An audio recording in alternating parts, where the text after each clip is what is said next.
And then there were two. All right, I'm ready to fork the Bears. Oh, wait. Okay, we're The past Bears, that. yeah. We got that one right. They're gone. They're not in it. Yeah, down to 2. Down to 2, man. This is it. One more game. Can't believe it. We're going to have to come up with some clever off-season things to do. Pop up every once in a while. Yep. There's obviously the draft, but there's also all the moves that they make. Yeah, definitely. We should track some free agent moves. I think free agency begins like March 18th or something like that. Yeah, we've already had some blockbuster trades. Holy cow! Let's talk about those real quick. The Matthew Stafford to the Rams. I looked at that and I said, okay, it makes sense if you're the Rams, right? But what they gave up? Yeah, that was 2 first-rounders and a third-rounder plus Jared Goff. Plus, yeah. That was Matthew Stafford, who's 32, going on 33, and has not accomplished anything in this league. That was the Lions, but I think for the Rams, that was more like we made a big mistake. And I remember when they gave him that contract, I said you made a big mistake way back then. And that was more like getting rid of his Goff and his contract that they gave him. I don't know. Yeah, but they gave up Goff and his contract plus. I know. I was shocked too about all the picks. I mean, let's face it. I mean, draft picks are like a slot machine. I know, but still, that could end up coming back to bite them. I thought maybe it was going to be 1 pick or something, but geez. Yeah, I just can't. Matthew Stafford, 2 number 1s, a 3, and Jared Goff. I was like, you could almost trade Goff for Stafford straight up with 1 pick. Right. Like, to me, that would even out the value. That's what I thought. Yeah. It kind of reminds me of the Herschel Walker deal. Where Dallas got all those commodities back from Minnesota for Herschel, and it's just holy. Detroit they made out because even if Goff sucks, they got 2 first rounders and a third rounder. Yeah, I mean they got to really do something good with them, but still, they have a reputation not to. But that was a big, huge. And the Rams better win in the next year or 2. Yeah, that's the other thing. Because he doesn't have much longer in his. If you gave up that, yeah, they're gonna come clamoring for that. Yep. Yeah, well, and he'll be over 35 in a couple of years. How effective is he going to be? And look at Aaron Rodgers. When we get to that game, Aaron Rodgers didn't look so hot. Yeah. Not everybody's going to be like Tom Brady. No. And then now, how are we going to put a fork in the Bears? They got J.J. Watt. Yep. J.J. can't play quarterback, though. So until they get a quarterback, we can put a fork in them. Exactly. Yeah. I still think... Figures the Bears, their strength is the defense. Well, let's just work on our defense. We won't help our offense. Which is kind of weird, right? Because they don't really need the help on the defense. Exactly. Yeah. I mean, I wanted JJ to go to Pittsburgh and play with his brothers and have all 3 of them. That would be really cool. Especially because Pittsburgh's going to lose Bud Dupree, so you could put JJ on that side. Oh, right. You could bookend the line with the 2 Watts. Yeah, I don't know. I still think like Carson Wentz will end up in Chicago or something. That really might, that might. Which could be why they traded for JJ. They might have to give up some defense to get Wentz to Philly. Who knows? Who knows? Or do they make a move for Deshaun Watson, who they passed over to draft Mitch Trubisky? How weird would it be if they end up with Deshaun Watson in the long run? It only took 4 years to do it the right way. Yeah, that situation, Deshaun Watson. I'm just waiting for that blockbuster somewhere. I don't know. Well, now that JJ's gone, there's no reason for him to stay at all. Yeah, he's got to go. They got to just burn that thing down and start over in Houston. Yeah, they're probably Bill O'Brien did too much damage. I think they're trying to see what's the most they can get. Oh, and they're gonna get a lot. They'll get a lot. They definitely will. Yeah. So, and meanwhile, it looks like Roethlisberger's not going to retire, which bums me out. Because him coming back is just going to wreck the team. They're not going to be able to keep anybody. I thought he said he was going to work with the team because the money didn't really mean anything. He will, but even coming back, they have 20. They only have 33 guys Yeah. on the roster right now, and they're already 20 million over the cap, right? They're not going to be able to keep too many. They're gonna lose so many vital components that they probably won't even make the playoffs next year. So why would he come back and do that? If he's got no shot at a Super Bowl, why would he do that? Yeah, unless they're like it's gonna cost the Steelers another year now. Just stupid. Yeah. Just stupid. Just Ben, fuck off. Go retire. Unless you know the team's ready for another run. They're not. They're gonna go back. They're gonna go backwards big time. So this was the year to do it. They blew it, and yeah. And meanwhile, they're promoting coaches from within again. It's unbelievable. I like the Matt Canada thing, but they promoted their offensive line coach, who was the assistant offensive line coach, to the guy they fired. Why would you promote the assistant to the guy you fired? If he's got the same philosophy, you're just getting the same thing. And the offensive line was a huge problem this year. Yep. Skinflints. All right, well, let's talk about the championship week. We'll start with the early game. It was Tampa Bay against the Green Bay Packers up in Lambeau Field. And the Green Bay Packers, once again, became the Green Bay Packers I thought they were all year long. Gosh, they drew me in. I really didn't think it was going to be that this year. I thought it was, well, I mean, I have to give Tampa Bay a lot of credit. I would have never said this, like, I don't know, 5 or 6 weeks ago, but geez, how is everything coming together for them? I'm going to put Tom Brady aside. He's always ready to play. I get it. But how are things just like the defensive line now gets all healthy? Their offensive line looks great. It's like, how are they like getting all these pieces like perfectly at the end? It's just, I don't know. It's just lining up for them. A lot of times it's timing. Yeah. When teams that are decimated by injury at the end of the year fall off, and Tampa Bay got lucky. If you want to call it lucky, that a lot of their injuries were early in the year, and they got them. They were, yep, and they got them back. So they got Vita Vea back, which was a huge help in the middle of that. Him especially. It was like they didn't think there was a chance he'd come back this year. And Devin White is starting to look like Ray Lewis or Dick Butkus. I mean, the kid is all over the field. Yep. He's so good. He's really good. Yeah, I mean, Tampa Bay, they've you want to go into the playoffs on a roll, and they did. And a lot of times you see the hot team just ride that. I mean, I think back to 2005 Steelers barely got in the playoffs.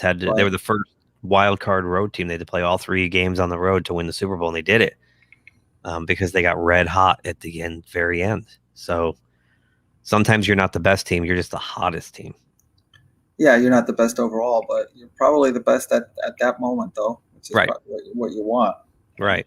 Now that said, the Packers looked unstoppable going into this too. Exactly. Yeah, I was just still going to say the same thing. I mean, and the Packers certainly had their chances in this game. I mean, all of a sudden they lost it. They were the first. They were number 1 all season long in the red zone, getting the touchdowns, getting the scores, and all of a sudden they lost the ability to stick it in the end zone. Wow, that was like the biggest thing I saw from them, getting down there and not kicking these 20-yard field goals because you're at the 1-yard line. Yeah. Mike Tomlin has a saying called not living in your fears. And to me, it looked a lot like the Green Bay coaching staff was living in their fears. They seemed to be, the expression, you're gripping the bat a little too tight, or you're holding your stick too tight in hockey. It looked a lot like that to me. Especially, and I wanted to kind of go through the game linearly, but we all know what happened at the end with a little over 2 minutes to play. They kick a field goal on 4th down instead of going for a game-tying touchdown, figuring they might get the ball back. Which literally, like, it's not Monday morning quarterbacking. Like, as it's happening, I'm like, why are you bringing your field goal unit? Like, literally, there was no upside at all. Like, I can't think of one because they were going to have to score. If they're going to have to score a field goal, they'd still have to score a touchdown after that. Correct. So why not just go for it? If you miss, you have them at the 1 yard line. You're probably going to stop them and then get the ball around the 50-yard line. With all your timeouts. With all your timeouts. And the 2-minute warning. Yeah. And you hope that stuck down there, they probably won't take too many chances and you maybe get the ball back at your own 40 or 50. So I don't see, but what they did was they gave them all the breathing room to just do everything, pull out all the playbook out and keep getting first downs and never get the ball back. Yeah. It was ridiculous. I couldn't figure out why someone didn't go up to him and it's like, look, there's no upside for this. There's none. There's none. There's 2 minutes left of your season, and you're hoping against all odds that the guy with 6 Super Bowl trophies on the other side is not going to figure out a way to get 10 yards. I mean, come on. Yeah, your defense isn't that defense. So no, their defense is not very good. So let's go back to the beginning of the game. Yeah. So Tampa comes out, punches him right in the mouth, right? Yep. Yep. And then, I think it was pretty evident early on that what worked all year for Green Bay, which was Rodgers to Davante Adams, wasn't working. It just Tampa Bay took him away for most of this game, and it looked like it threw their timing, their the whole offensive. They just say we stay on schedule. Yep. Tampa Bay put them off schedule for most of this game. There were spurts where Green Bay looked like, oh, they might come back and do this. But, yeah, I mean, I don't know what your thoughts are about that first half. I agree with you, but it's like, why is this happening at this point? This is not the first game of the season or early in the season. It's like they should know by now that the defense was going to try to take away your best player out there, your best receiver out there. And even in the previous week, they went to other players successfully, to other receivers successfully. Okay, you want to take Davante Adams out? We'll move on. And against the Rams, actually. And Valdez Scantling had big games in both of those. He had a big game. Yeah. So why are we allowing that to slow us down? There was one time on the 5-yard line or 4-yard line where he basically, and I couldn't believe this from Rodgers. I'm assuming he had the option. He basically said, "I'm only getting it in his head. I'm only getting a touchdown if I give it to Davante." He threw it into double coverage. 3 straight balls that were almost uncatchable. Meanwhile, he saw wide open players all over the place. It's like, what? And he could have also maybe had the space to run it in too at one point. Yes, and he did. Still had to force it to him. What are we thinking here? It's almost like you're saying, nope, you came to stop us this way, but I'm going to make sure you don't.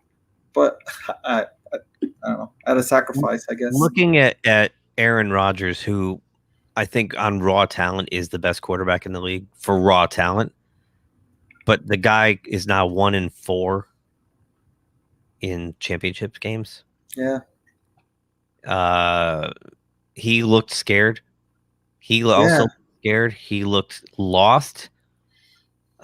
He even looked uninterested at points. His body language sucked. And watching that first half, he looked borderline disengaged to me.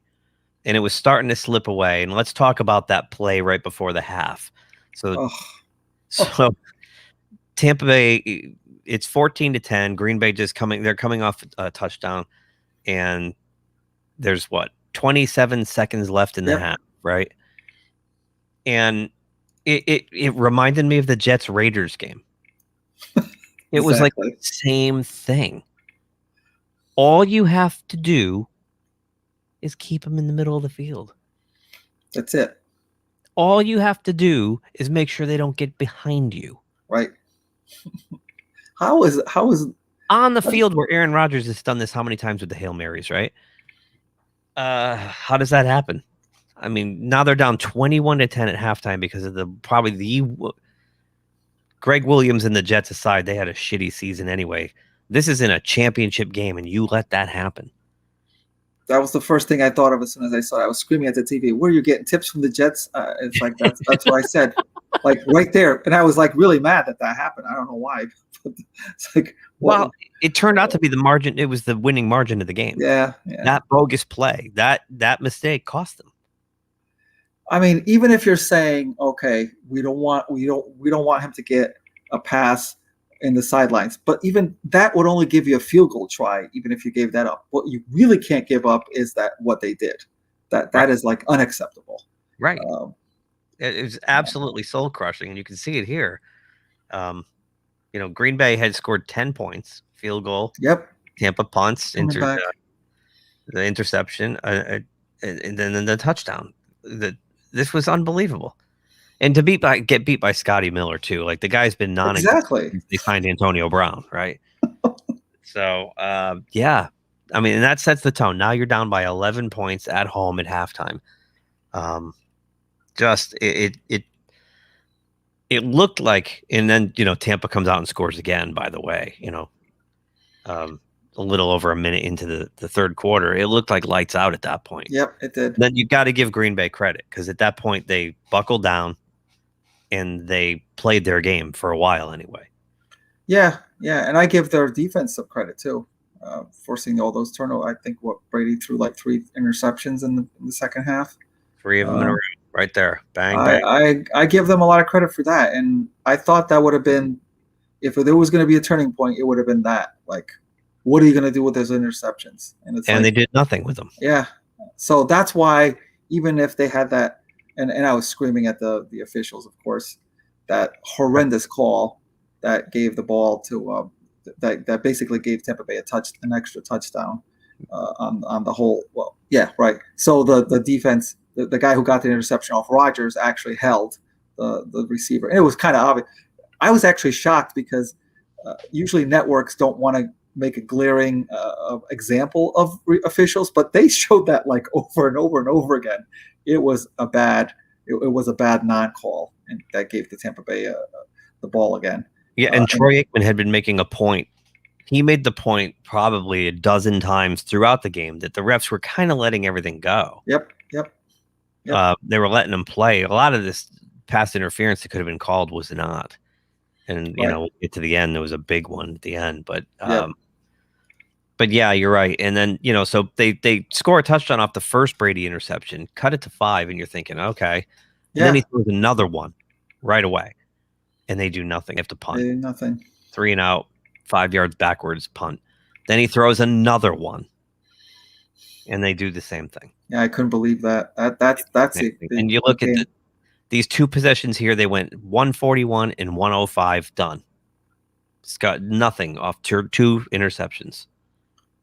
That's why I can't say, oh, the refs gypped them, or you had the opportunities, and that was it right there. You've got who you claim is the best quarterback in the league, and you've got the receiver who scored the most touchdowns in the league, and you get 2 gift turnovers, and 2 of them. What was the guy's name? He picked off 2 of them. I know. I can't believe. Who was it? Let me go to their defensive. That was so freaking. Where is it? Interceptions. Where is it? I can't think of his name, but he picked off 2 of them. Oh, right here. Jair Alexander, 2 picks. And they were 2 in a row, Alexander, back to back. So I mean, what else can you ask? The defense did their job. They picked off Tom Brady on 3 straight possessions. That should have been it, nail in the coffin. And that was it. Yeah, they had it. Done something with it, ran some clock and scored. Yeah, that was the game. Right. So they end up punting here. Tampa gets the ball back, kicks a field goal, goes up 31-23. So now it's 8 points. And it's 9. Wait, yeah, 8 points. No, that's 8. Yeah. And here's the we're talking about, and this is the one where Aaron Rodgers had Green in front of him on 3rd down. Yep. And it looked like I thought he was going to try to run for it, and he stops and forces a horrible throw. And then they settle for a field goal, which I was like, what are you doing? 2:37 to go in the game. And the thing of it is, even if he runs and doesn't make it in, he would have gotten so much closer that a fourth down play would have been an easy, high It could have been percentage to a get in fourth there. and the goal line or something. Yeah, exactly. So then they kick the field goal. They give the ball back to Tampa Bay, and then Brady needed to get 2 first downs because Green Bay had all the timeouts and the 2. Well, plus they got the first down quickly. Well, Fournette had like a huge run, right? Yeah, they didn't go through like 3 downs to get a first down. They got it like on the second down or something. Yeah, I think Fournette had like 9 on the first carry, and then he got an easy first down on the next carry. So then they had to get another one. Yeah. Then they had to get another one, and this is where they run the crossing route with, was it Godwin? I think it was. It was Godwin, and he got his jersey pulled, which they let go all game. Now I know technically that's pass interference. Yeah, it is. But they let that shit go all game. Yeah, they gave Tampa Bay an interception off of that.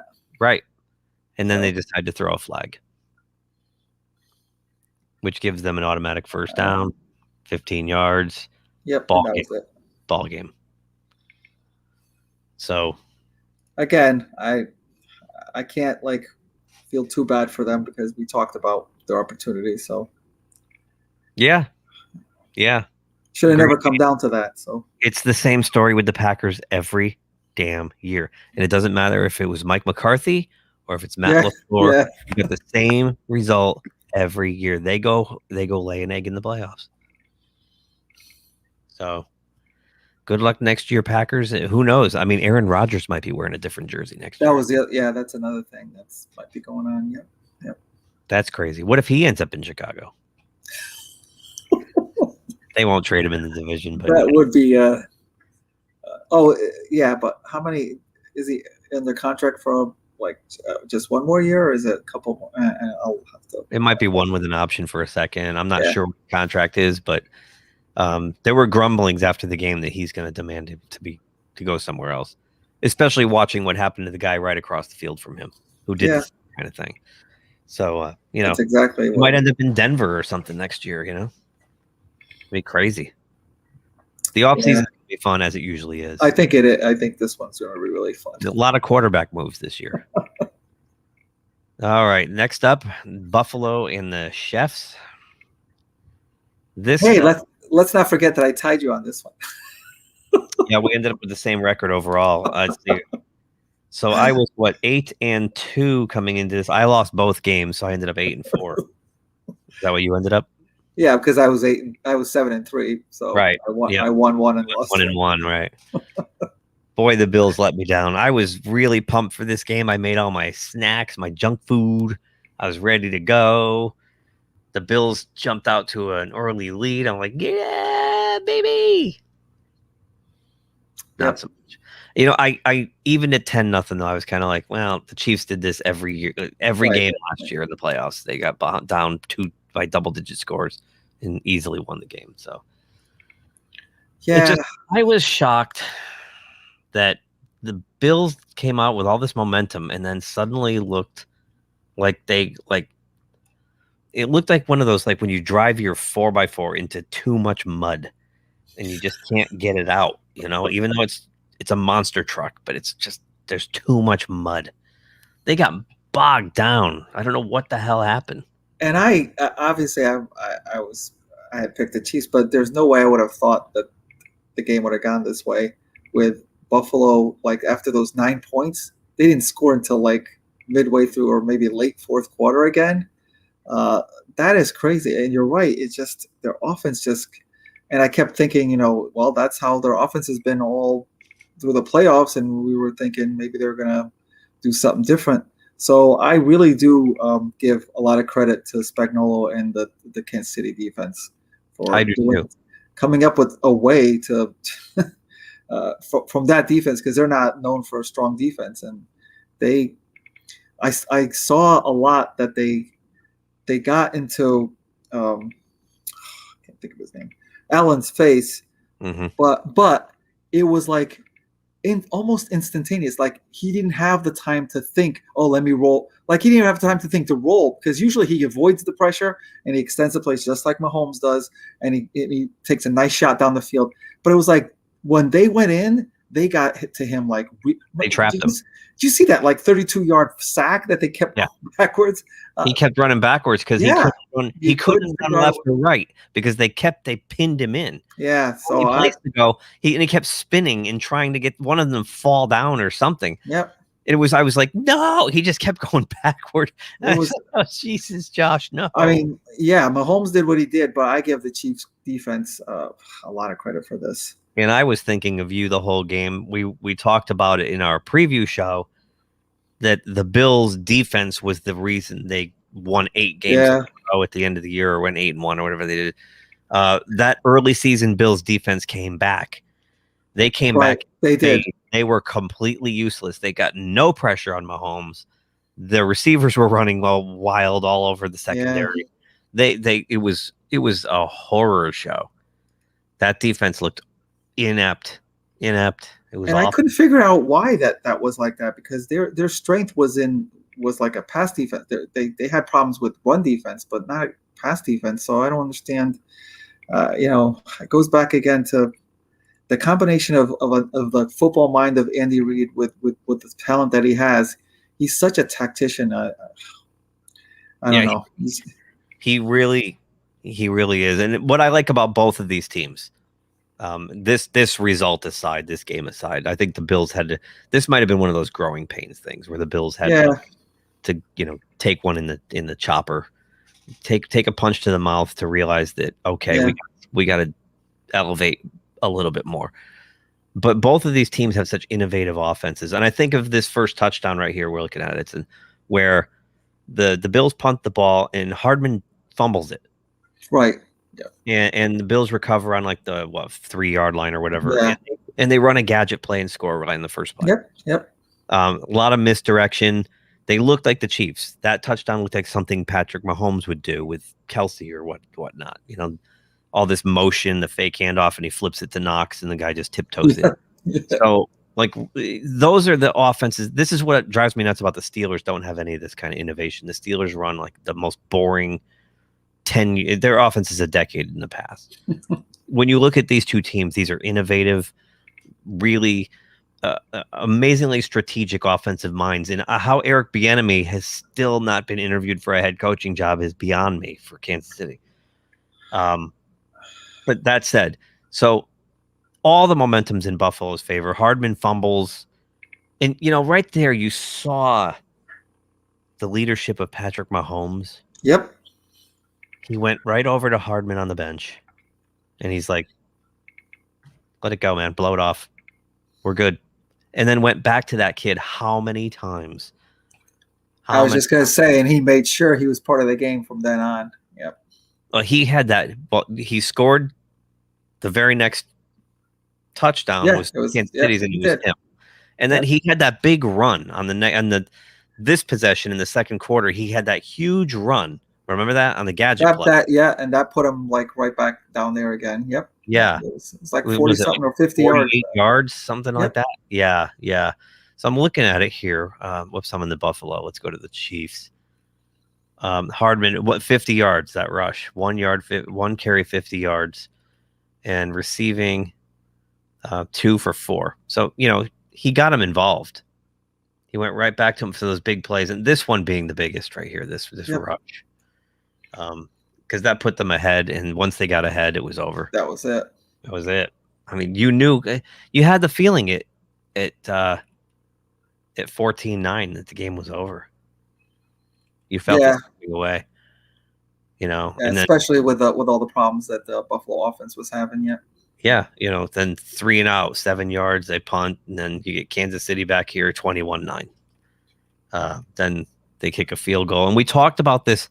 Ironically, we had it backwards. Remember, we thought the Chiefs, because they've been kicking a lot of field goals down the stretch, not scoring touchdowns. So we were afraid the Chiefs were going to trade field goals for touchdowns against the Bills and get left behind. And I'm watching this and I'm like, look at this. The Bills are trading the field goals for the touchdowns and falling farther behind. So you can't be doing that. No, you can't be doing that. 21-12 at halftime. You could see the Bills fading, but I was kind of like, well, even though the Chiefs got the ball first in the second half, I kind of thought maybe Buffalo would sit down, kind of reset, and come back out because they started the game on fire. Yeah. No, didn't happen. It just kept getting worse. They kept getting field goals, and then Josh threw the pick, and they got a few garbage time scores toward the end there, and Tony Romo tried to make it sound like they were still in it, but nice try, Tony. They recovered. They did recover a onside too. Yeah. So. Yeah, that was interesting. That was a great onside kick. It was. It was. The way he got it to bounce so high, and then the timing would hit the guy right when he was trying. They hit him just as he was trying to catch it. Yeah, it was really well done. Was that Pringle? Was that Pringle they hit? Who? It must have been. It had to be Pringle, right? I don't remember who it was, but he got hit pretty hard. But that's like, what'd they say? There were only like,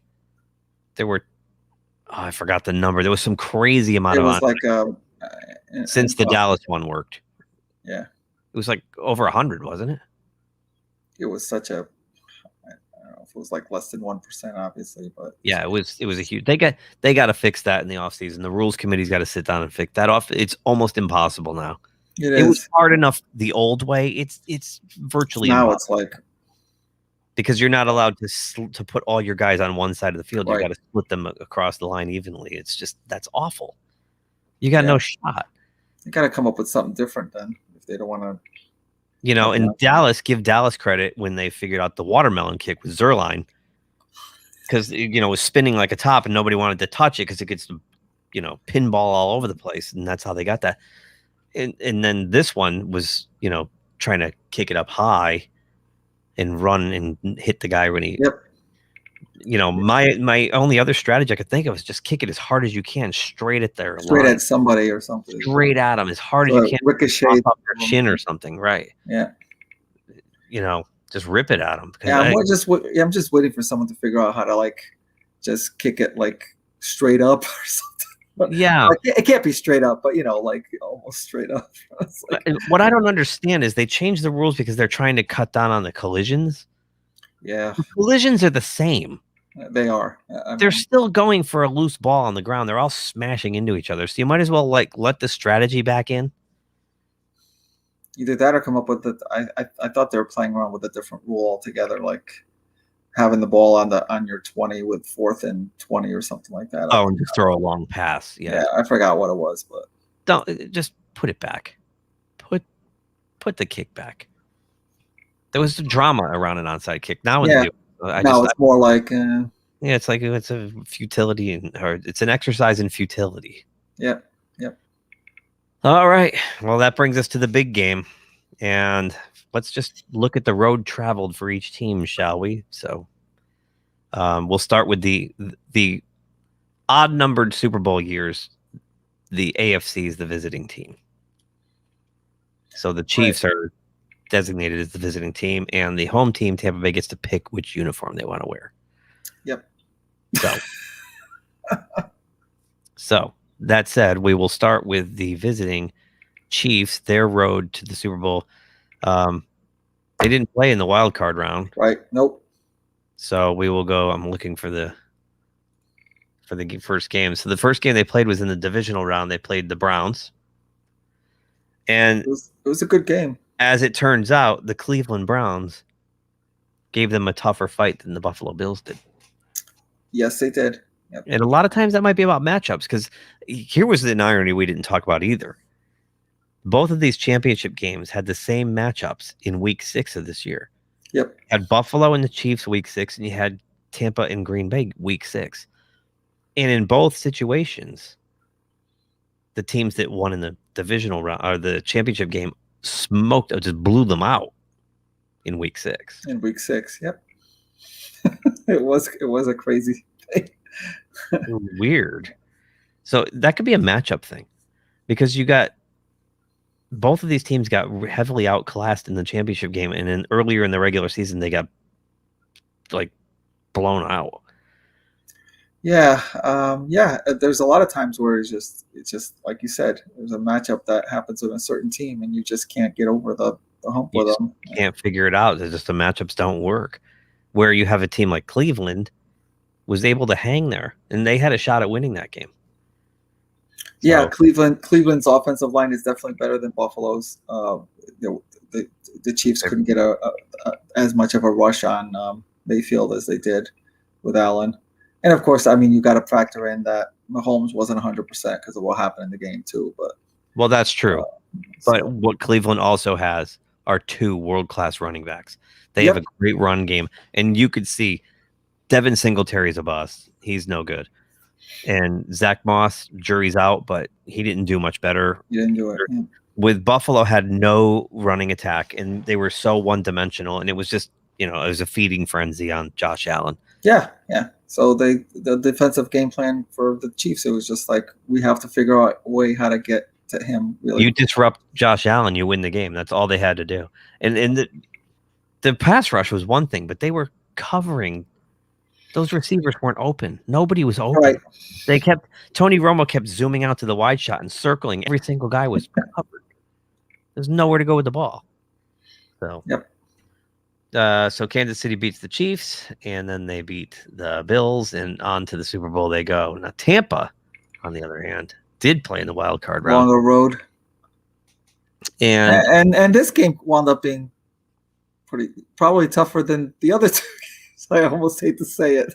I was going to say the same thing. Now, this first one was their toughest game.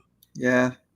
I mean, if Washington had been a little bit more, ready, not ready, but less injured prone on their offense, if their offense had a little bit more dynamic, this could have gone either way. They were close. Gibson wasn't 100%, and he's a big factor in their running game. And I think who knows what happens if he's 100% healthy, because Tampa Bay did have to go on the road for all 3 of these playoff games as well. So it's kind of weird. You think that 15 years ago, the Steelers were the first team to be a 6-seed wild card and have to play all their games on the road to go to the Super Bowl. They're the first team to ever do that.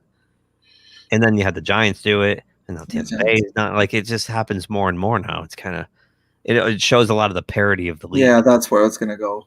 Yeah. It also shows that home field might not mean a whole hell of a lot. Yeah.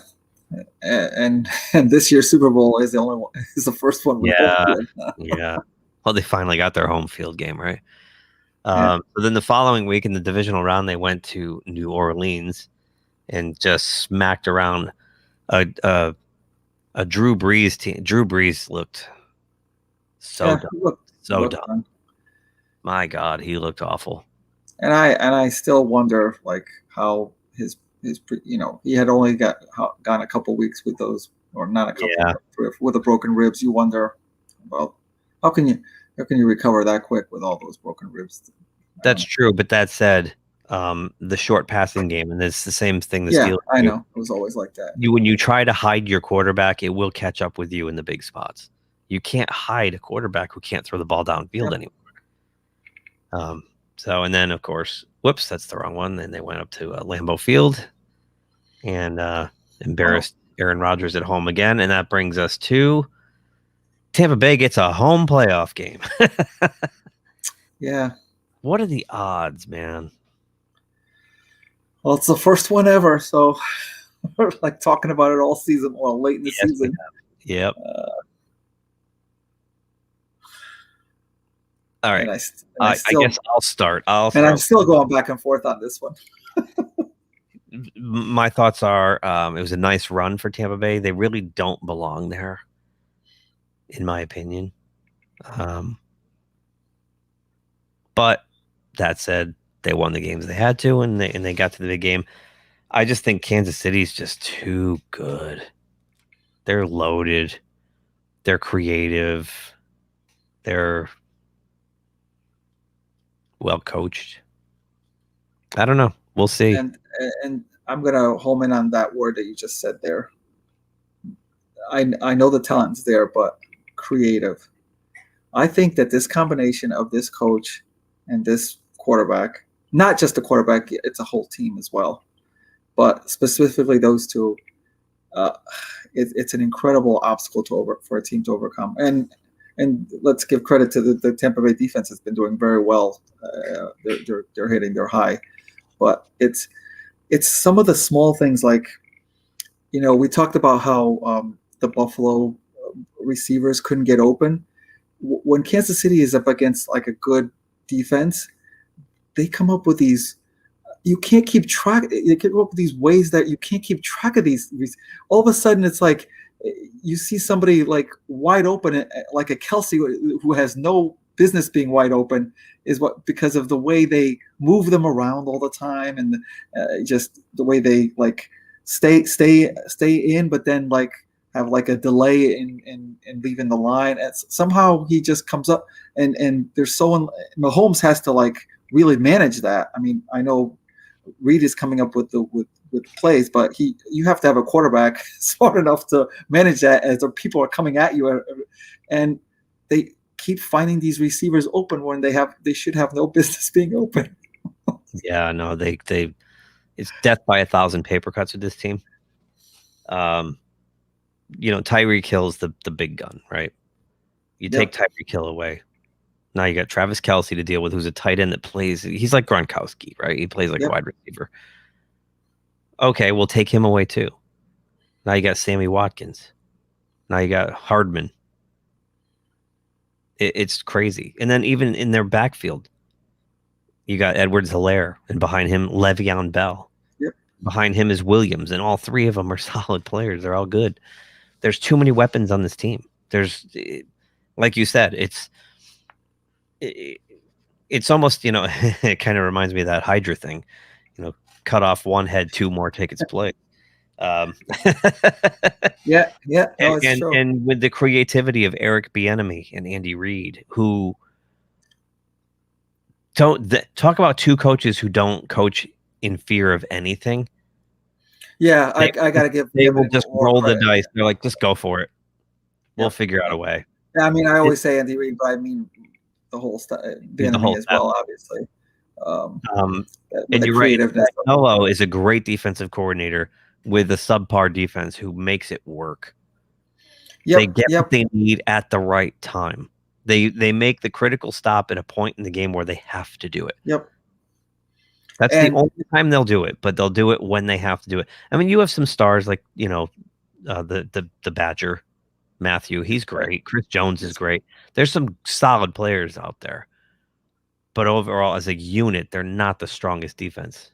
No. But they're able to do it when it matters. Like they come up with that stop when they're down 14 zip. They'll make that stop, and then Mahomes will bring them down the field and cut the lead in half. And then, it's almost like you can't hold them down for 60 minutes. It's almost impossible to hold them down for 60 minutes. They keep coming back. You can't leave them any time. You've got to keep Mahomes on the sideline. That's the way to do it, by keeping the ball away from him. But But even then, I mean, how many throws do we see him no look passes, and he's getting pulled down and his body's twisted, and he throws it this way anyway and completes the pass, and somehow completes it, shovel passes it, underhands it. Like, you think you've got him, he finds a way to get it to somebody, and there's always somebody there to get it to. They almost look like when a cat plays with its prey before it actually kills it, just toys with it for a while. That's what the Chiefs look like. Like, the first two quarters or something, you get a lead on them and you think you got a shot. It's like, we just been messing with you. Yeah, I saw that in the Dolphin game. Right. Yeah, the Dolphins were all over him. All over him. They picked him off, 3 times in the first half? Yeah. The Dolphins, and then they got killed. They got killed.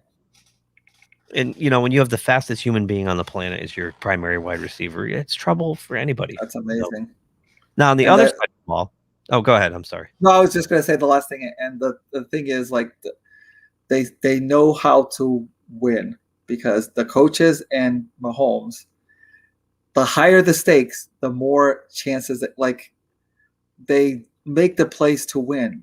Unlike what Green Bay did, kicking that field goal at the end. There's no way that's ever going to happen with the Chiefs. It's like, let's go back to the Cleveland game. Chad Henne's in it. That's it. There you go. It's 4th and 1. They could punt it away. Not only does he run a play, he puts the game in Chad Henne's hands. his backup quarterback. Yep. So it's a mentality of it. It's not just because Mahomes is in there. It's like it's a team thing. It's whoever's there, that's what we're gonna do. And at the highest stakes that they go for the win, like at whatever cost it is. And it works so many And we most saw of it the time. last year too. They're unflappable. Yep. They were getting pasted in the Super Bowl. They were in the fourth quarter, down by 2 scores. Yep. There it is. And then they scored 3 times in a row and walked away. They won going away. Like with 8 minutes to go, I think they were down by 2 scores, right? Something like that. Yeah. Yeah. It was like it wasn't even the fourth quarter. It was like half the fourth quarter was left. He And threw they that 3 times and win going away.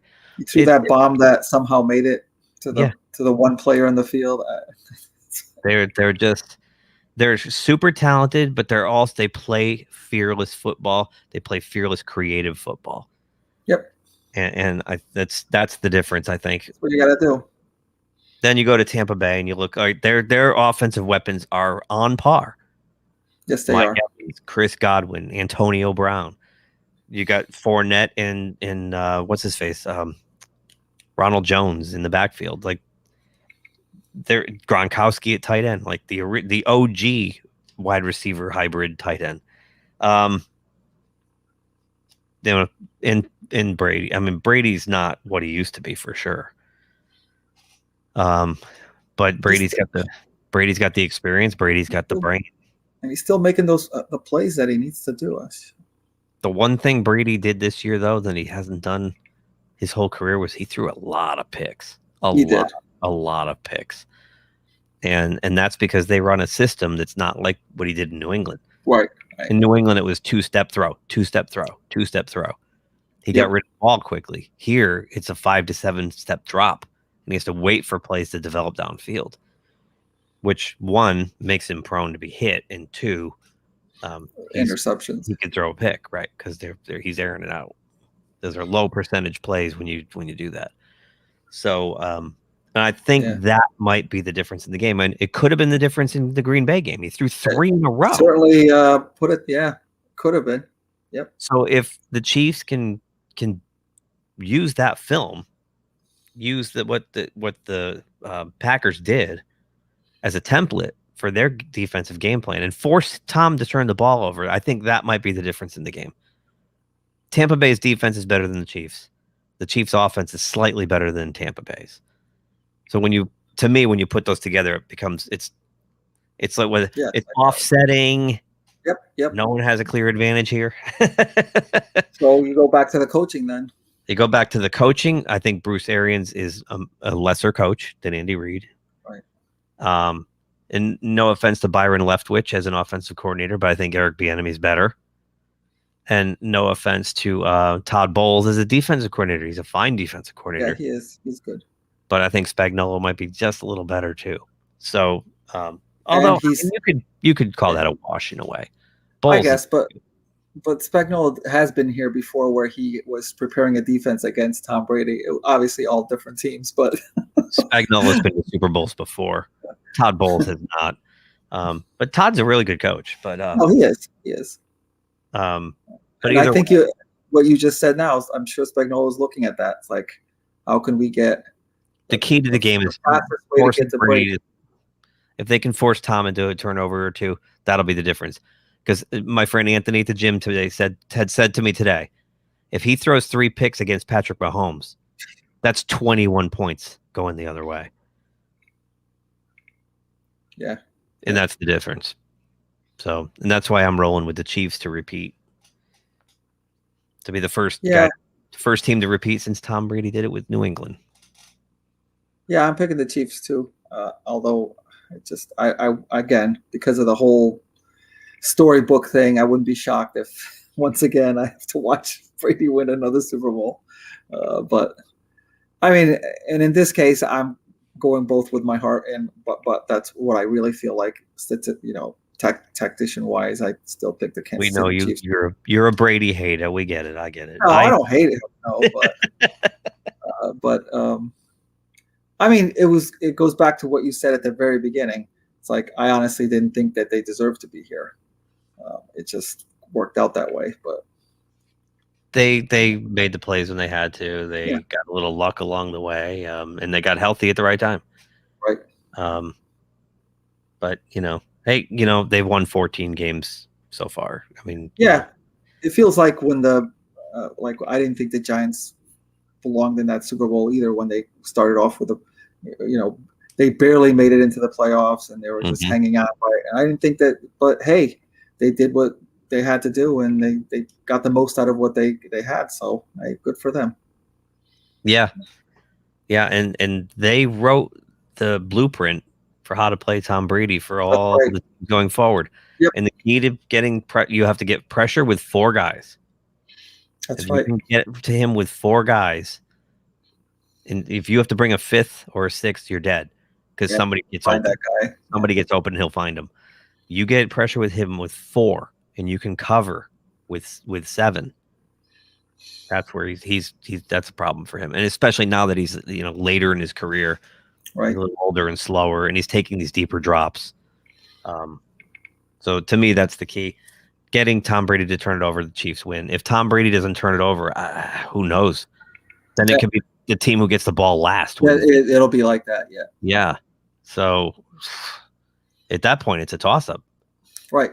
Because then it's just how the clock works out. Yep. Yep. How fast your drive is, or time you take off when you drive down there. When you burn your timeouts, if you challenge a play and lose a timeout here and there. Yeah. Like, all those things come into play at that point. If both teams play a clean game, I don't know what the hell's going to happen. I don't either. I mean, so, and I don't think it's as big a deal if Kansas City turns the ball over. I don't see it as big a deal. Not that I say that Brady can't capitalize on it. I just think the Chiefs won't let it bother them. They'll just come back and match this. Right. But I think if Brady throws a pick, it's a bigger issue to me. It just feels that way. Yeah. I don't know. All I know is I heard today that Leonard Fournette's getting the start. And there's like 25-1 Vegas odds on him being MVP if they win. Which means Ronald Jones has got to be kind of pissed about this. So, hey, Ron, if you're watching, because I know you are, Ron, the Steelers need a running back in the worst way. There you go. I'm just saying. Let's try it. There you go. Yeah. You'd make a really good Steeler. You'd look awesome in black and gold, buddy. Yeah. Start now. Start recruiting now. Yes. Just give me a call, Ron. We'll work this out. Work it out. We'll get you in a Steeler helmet. All right, let's make this interesting before we sign off, Edson, since we both picked the Chiefs and tied through our playoff records here. Let's pick a final score. All right. And we'll add up the real final score and whoever's closest without going over. Oh, okay, yeah. We'll add it up. Yep. Yeah, we'll do the prices right. All right.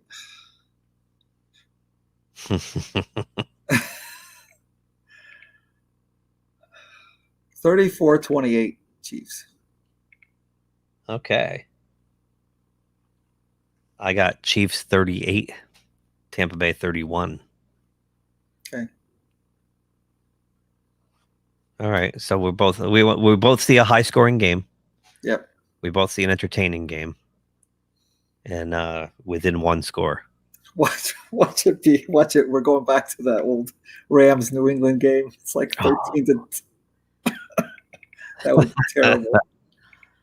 No, I mean the only way that'll happen here is one of these key players kind of has to be injured or something like that. But if either quarterback goes down, then yeah, that might. I just hope we can play. Who's Brady's backup anyway? I don't know. That's a good question. Yeah, let's find that out before we go. Has his backup ever had to go in this season? I mean, it's amazing that somebody at his age plays every single snap. And that tells me that his offensive line is good, and that scares me about the 4-man rush. Yeah. Who the heck is the backup there? Because they got rid of Winston, right? Yep. Let's see. I'm gonna look at their roster here. Position sort here. Let's sort by position. Blaine Gabbert. Oh, okay. Blaine Gabbert And Chad Henne is the backup in Kansas City. Yeah, if either one of those quarterbacks get hurt, then we might see a stinker. Yep. Yep. Hope not. Hope it That could doesn't. have. Oh, you know what? We got to check real quick too before we go. The snow? No. It's the Yeah, the snow, exactly. The old AccuWeather. It is an outdoor game. Oh my gosh. Tampa Bay. Oh, they don't list it as Tampa Bay. They listed it as just regular Oh, old Tampa. there's a hurricane going through there. Right. Wow. Well, remember the last was it? No, it was in Miami the year that Chicago played the Colts in the rain, right? Oh, that's right. That was awful. So let's see what we got here. We got Boba Fett. Yeah. Let's see. Sunday. Woo. Rain and a thunderstorm. Jeez. Are you kidding me? Rain and a thunderstorm during the day. Boy. Oh, okay. Evening, 58 degrees. Wind gust at 9 miles an hour. It won't be that bad. Yeah, but if that field is like soft, you could see a Soggy. lot of like ankle injuries, and I hope not, but Or just guys wiping out. yeah. That the big bad toy store wants my business in the worst way. I mean, look at this. Look, they got Scotty there, Darth Maul. Yeah, they really want. Wow. Like, I want to buy like 3 of those 4 guys right there. Yeah, you're right. So if the field is soggy, we could see a lot of loose. The turf will be popping off and ripping up all over the place. So a mud bowl could be fun. Yeah, it could be. Could be. So, all right. Well, we'll come back next week and we'll go over the Super Bowl and recap the season a little bit and get ready for the second season, they like to call it now, the NFL second season. All the fun happens off the field.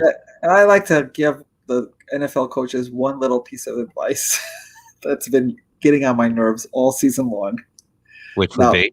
Great coaches aside, you guys don't do this, but can you start using the 2-point conversion the right way? I mean, unless it's a gimmick that you're going to do it all the time, stop taking your little sheets out. It's like if you're middle of the third quarter and you're down by like 6, that's not when you do the 2-minute conversion. Like so many times I've seen them do that, they blow it, and now they get further and further. It's like, stop.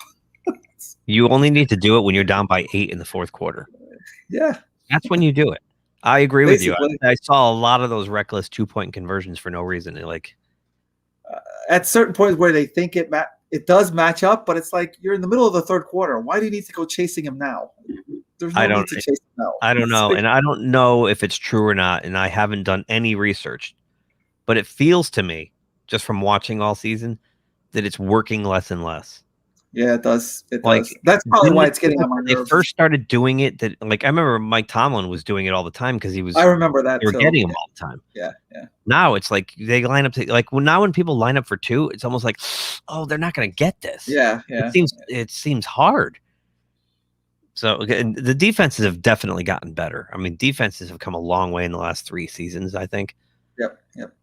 Because for a while there, they were almost hamstrung. They couldn't stop anybody, and it was just like video game football. No, it's turning a little bit. Yeah. It's turning a bit. I don't know why I noticed. It's just a little bit. No, I'm glad you said that because I'm with you on that. It's annoying. They do it recklessly. Yeah. Watch Arians do that. I'll be looking out for that. Reckless. He's pretty reckless. What's he say? Got a wrist. Yeah. Got a with the biscuit or something like that. Whatever he says. Yeah. Yeah. Okay. All right. Well, we're going to find out Sunday night, and it's going to be a fun game, I think. So you can follow us on the socials at GeekTimeNet. It's Twitter, Facebook, and Insta. Our website is geektimenetwork.com. You can email us at geektimenet@gmail.com. Also, please like or comment on this video if you feel so inclined. Please subscribe. Whoops, I hit the wrong subscribe. That's the one I wanted. Please subscribe to the channel. It helps us out. And when we get helped out, we will help you guys out because we'll make better videos than this one. So, yes. But anyway, so that said, oh shit, you know what's not in here? I got to go to this. Everything's going to change. I got to go to this one. Oh. Because I don't have the end credit thing in here. Here it is. All right. Well, there's our stock exchange background from Tuesday night. Thanks for watching. We'll see you next week. If you like this video, please subscribe to the channel. If you subscribe, make sure you click the little bell icon to be notified anytime someone from our show drops new content here. Thanks for watching, and we'll talk to you soon. Say, kids, what time is that?